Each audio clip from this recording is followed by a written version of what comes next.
A todos nos han dicho que lo único que necesitas para un embarazo es que un líquido medio espeso caiga en esta zona de aquí. Pero si es tan fácil, ¿por qué hay millones de parejas las cuales simplemente no pueden crear un embarazo? Esto quiere decir que entonces con una relación es suficiente para poder generar un embarazo, y esa es la razón por la que los adolescentes con una sola vez que lo hagan sin protección ya van a crear un embarazo. ¿Eso quiere decir que entonces eres infértil o solo tuviste suerte? Existen varias preguntas muy interesantes sobre qué tan frecuente es un embarazo, así que voy a intentar contestar la mayor cantidad posible en este video. Y te estoy haciendo este video una semana antes del 14 para que luego no digas que no te advertí. Pero antes de que inicie el video te tengo que recordar que el no significa no.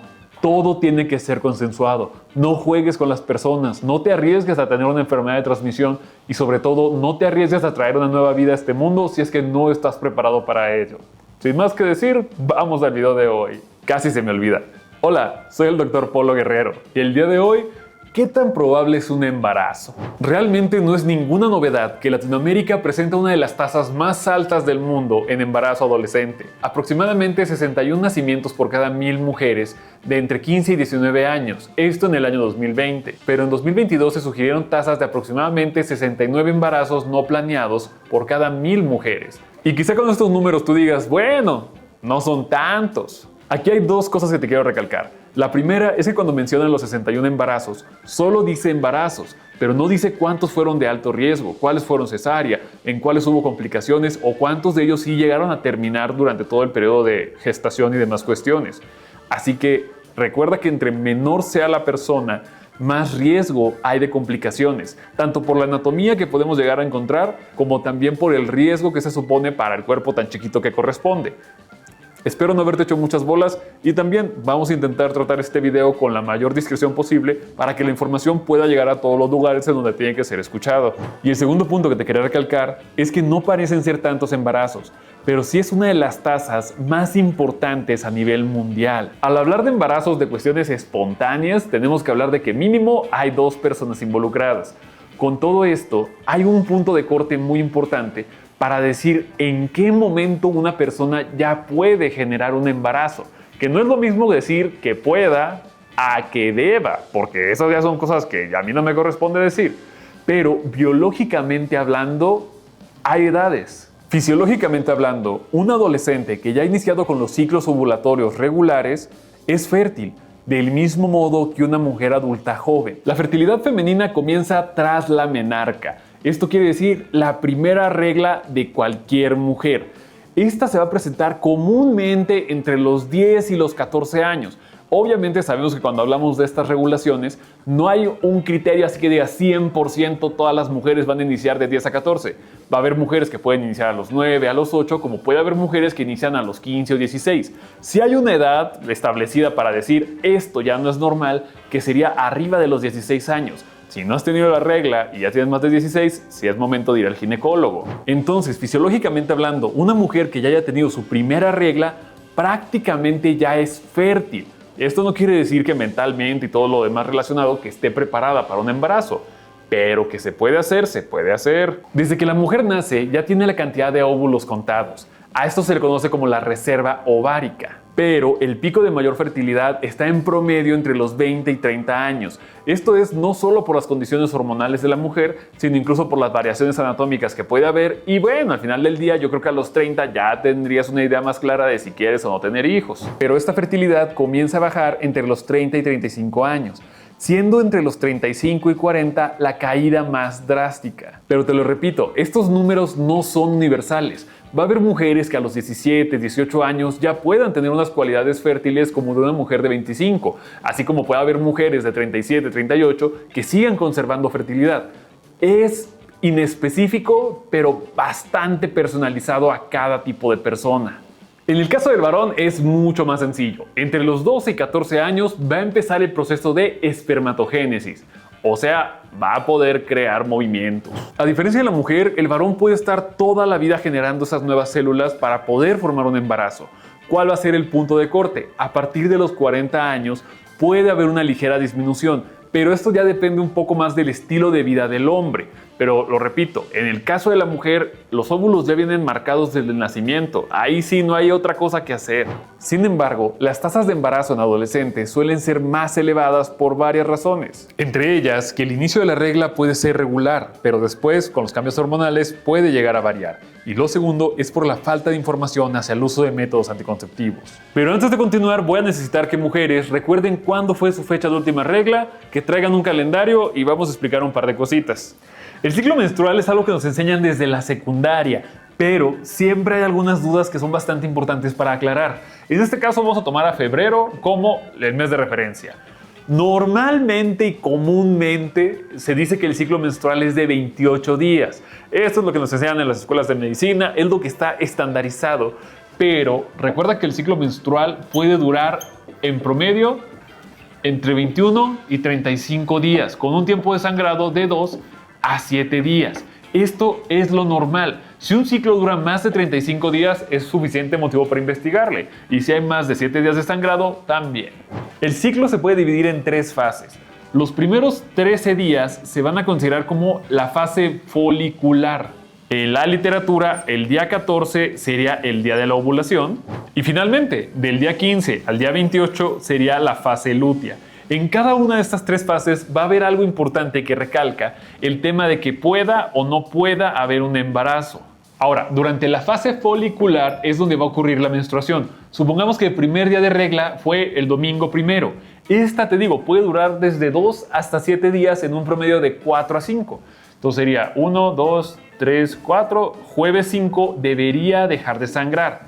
En este momento se acabó la regla. ¿Cuál sería el principal problema para organizar un calendario? La fase lútea, porque esta es la que puede cambiar acorde a los días. Puede ser que una mujer no tenga 28 días como un ciclo regular, sino que tenga 32. Por ende, esta ventana de aquí se puede expandir todavía otros días, hasta que finalmente ocurra la ovulación, en donde a partir de que ocurre, empieza la otra fase, la fase lútea. Por su parte, la fase lútea no va a tener muchos cambios. El principal es la fase folicular. Es por eso que muchas mujeres pueden decir, si yo estaba arreglando por los primeros días del mes, esto quiere decir que mi ovulación puede ser el 21, pero si tiene relaciones el 17, puede de todos modos pegar. E incluso también puede pegar un poquito después, 1 o 2 días. Esto es porque si la mujer no tiene la fase folicular coordinada, el día de ovulación puede variar bastante. Entonces, esto puede hacer que no sea el 21, sino que sea el 20, el 23, el 22 o incluso el 19. Este margen de aquí es el que nos da más riesgo de error. Ahora, no te me pierdas que viene la parte complicada. Suponiendo que tú seas una mujer de 28 días y que el ciclo sea completamente regular y considerando que el día 14 sería la ovulación, en teoría, nosotros vamos a tomar la segunda semana. La segunda semana después de que terminó tu regla. A esta semana de aquí se le conoce como la ventana fértil. Recuerda que el óvulo, liberado el día 14, en un mundo muy bonito, va a durar solo de 12 a 24 horas. El óvulo dura muy poquito tiempo. Esa ventana se refiere a cuántos días puede vivir un esperma para que finalmente pueda caer en el óvulo. En este caso, un esperma en condiciones increíbles y todo bien y todo correcto, puede durar hasta 5 días. Es por eso que la ventana fértil se considera, por decir una situación, el día 9. Si a partir del día 9 tú llegas a tener relaciones sin protección, entra en la ventana y es probable que pueda haber un embarazo. Pueda. Así que si quieres hacer el pequeño ejercicio de calendario y demás cosas, tú solo recuerda contar el día antes de que iniciara tu regla 14 días. En este caso, el 28 no había regla, supongamos que aquí el primero ya había regla, vas a empezar a contar 14 desde el 28. En un ciclo normal y todo lo que se correlaciona como normal, caería en el día 14. El que no cambia es la parte de abajo del calendario. La de arriba sí puede variar. Y yo sé que quizá te compliqué más la existencia de lo que debería, pero así me doy a entender. La ventana fértil van a ser 6 días de cada mes, aproximadamente 5 días antes de la ovulación y el mero día de la ovulación. Aunque el óvulo vive menos de 24 horas, los espermatozoides pueden permanecer vivos dentro del cuello uterino, el útero y las trompas de falopio hasta aproximadamente 3 a 5 días, en condiciones fisiológicas favorables. Lo que significa que aún puede fecundar un óvulo si la ovulación ocurre dentro de ese periodo. Y en el caso de las condiciones no óptimas, la supervivencia del esperma es mucho menor, de 1 a 2 días. Entonces, ¿esto quiere decir que para que ocurra un embarazo tiene que haber un calendario y una planeación? Idealmente sí, pero recuerda que no todas las mujeres van a tener un ciclo de exactamente 28 días. Pueden haber mujeres que tengan variaciones en cada día, a veces 35, a veces 33, quizá 29. Hay muchas variables que juegan ahí en contra y es increíblemente raro encontrar una persona que sea extremadamente como relojito y preciso respecto al tema del ciclo. Así que idealmente tendría que haber una planeación muy milimétrica para que pueda haber un embarazo. Pero como no sabemos exactamente en qué día estamos, claro que puede haber sorpresas. Y la respuesta que seguramente me vas a decir es, ok, no sé en qué día estamos, pero si no hay líquido, no hay embarazo. Y tienes razón, hasta cierto punto. Sabemos que existe un líquido conocido como preseminal. Este no debería contener espermatozoides, pero eso no quiere decir que no existan los casos que sí lo tienen. Al momento de liberar el esperma, se liberan alrededor de 15 millones de espermas por mililitro y en promedio un hombre libera de 2 a 5 mililitros. Esto quiere decir que en algunos casos el líquido pre sí puede contener uno que otro espermatozoide. Esta es la razón por la que el método de interrupción no es un método anticonceptivo fiable y su uso típico tiene tasas de embarazo muy altas para lo que es. Porque no siempre se elimina todo el fluido que contienen los espermatozoides y depende de un control que puede fallar muy fácilmente. Al decir un control que puede fallar muy fácilmente es de que tú digas, ya voy a terminar y ¡ay! Se te adelantó tantito. Ahí hay un problema. ¿Esto quiere decir que entonces el líquido preseminal está completamente limpio y que no puede provocar un embarazo? No, sí puede. Es raro. Pero con tu suerte, ¿qué podemos esperar? También es muy popular el decir que si la mujer está durante su periodo, no puede haber embarazo. Y esto también depende. Según la literatura, esto va a depender del ciclo de la mujer. Si es un ciclo muy corto, como por poner de ejemplo 21 o 24 días, es posible que terminando el sangrado, 1 o 2 días, haya la ovulación. Entonces, de aquí viene que puede ser muy raro, pero no imposible. El análisis publicado por Human Reproduction Open en 2022 muestra que la ventana fértil real varía entre mujeres y no siempre recaen del día 14, porque muchas mujeres no ovulan precisamente en esa fecha. En otras palabras, el momento de fertilidad puede desplazarse dentro del ciclo. Esto es relevante para la posibilidad de un embarazo alrededor de la menstruación, porque si una mujer tiene un ciclo corto o irregular, la ovulación y por ende su ventana fértil puede comenzar antes de lo esperado y superponerse con los últimos días del sangrado menstrual. La ovulación no ocurre durante la menstruación. El proceso de liberación del óvulo no sucede mientras está sangrando, pero el momento de ovulación puede ser muy temprano o muy tardío dentro del ciclo reproductivo. De aquí puede caer la buena o mala suerte, depende de cómo lo veas, de que termine el sangrado y al día siguiente decidas tener actividades con tu pareja sin protección.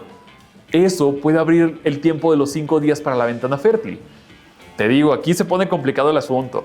Si una mujer tiene un ciclo corto de 21 o 24 días y ovula pronto, la ventana fértil puede sobreponerse con los últimos días de su menstruación o inmediatamente después, aumentando así la chance de concepción con relaciones durante ese periodo. Pero, te repito, la evidencia muestra que la probabilidad no es la misma en todos los ciclos, ni en todas las personas, y que no se puede afirmar que durante la menstruación no exista riesgo biológico de embarazo, especialmente en ciclos cortos o irregulares.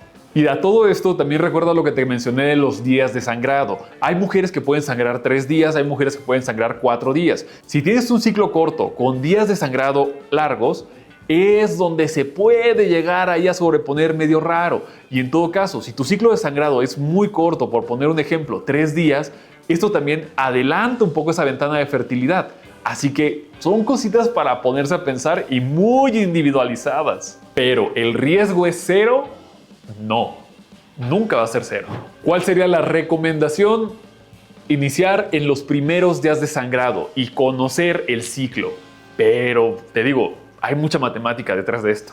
Entonces, ¿esto quiere decir que cada vez que una pareja tenga relaciones va a tener un embarazo? No, pero no te confíes, luego te acuerdas de mí. La literatura dice que incluso en condiciones ideales, como sería una pareja sana, con una frecuencia de relaciones regular durante la ventana fértil, la probabilidad de embarazo es del 20 al 30%. Esto es lo que recalca el método de interrupción como algo no confiable, ya que aproximadamente de 20 a 27 mujeres de cada 100 parejas que lo usan exclusivamente durante un año quedan embarazadas en su uso típico. Obviamente hay factores que aumentan las probabilidades de embarazo y esto va mucho más destinado hacia parejas que sí quieren tener un embarazo, pero al mismo tiempo hay factores que disminuyen el riesgo de los embarazos. Seguramente ya los conoces, los famosos métodos anticonceptivos. Ya tengo varios videos hablando de métodos anticonceptivos aquí en el perfil, desde la pastilla del día siguiente hasta el DIU Mirena, el implante, parches, pastillas, entre más cuestiones, que espero que te sea de muchísima utilidad.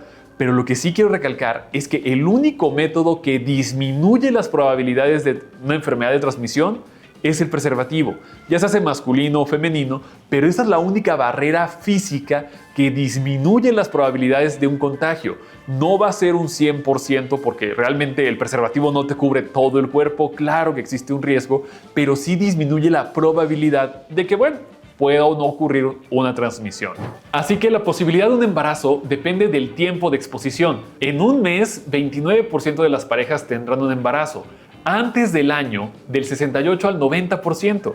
Y de 24 a 36 meses, un 95% de las parejas van a tener un embarazo. Para que un embarazo se pueda formar se necesitan varias cosas. Una ovulación de un óvulo viable que dura de entre 12 y 24 horas. Espermatozoides viables durante la ventana fértil que pueden sobrevivir hasta 5 días. Que se fecunden las tropas de falopio, que llegue la implantación al endometrio y finalmente un soporte endócrino por parte del cuerpo de la mujer para que este embarazo se pueda llevar a cabo. ¿Y cuándo te darías cuenta si estás o no embarazada? Si te haces una prueba de sangre para la gonadotropina coriónica humana en su fracción beta de 6 a 8 días aproximadamente, mientras que en el caso de la prueba de orina de 10 a 14 días aproximadamente, más o menos un día. La intención de este video era el explicarte que entre más joven seas, más alta es la posibilidad de un embarazo, a diferencia de lo que puede ser una mujer de 35 o 40 años, contra la comparación de una mujer que tiene 18, entre 18 y 25. Es mucho más sencillo entre más joven seas. De aquí que quizá y con la suerte que llegas a tener, en tu primera relación puedes tener un embarazo, pero quizá no en la primera, quizá en la segunda, quizá en la tercera. Y el riesgo nace de por qué te arriesgas a algo como un embarazo cuando existen diferentes métodos que pueden ayudarte a disminuir la probabilidad. Y hay algunos métodos increíbles como los DIUs, como los implantes, que tienen hasta 99% de efectividad.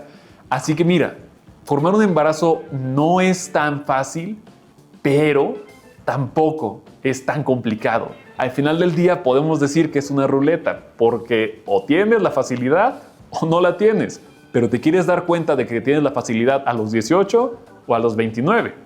Eso ya depende completamente de ti. Pero bueno, eso sería todo por el pequeño video del día de hoy. Espero que aprendieras algo nuevo. Espero que no te quedes con un gran susto y que al contrario digas, oye, me tengo que cuidar un poquito más y está increíble. Por aquí te dejo las redes sociales por si tienes alguna pregunta o algo similar. Y si tienes alguna pregunta respecto a tu salud reproductiva, por favor, acércate con tu ginecólogo, con tu médico general, con tu urólogo o con cualquier médico que le tengas confianza. Y ya, eso era lo que te quería platicar el día de hoy.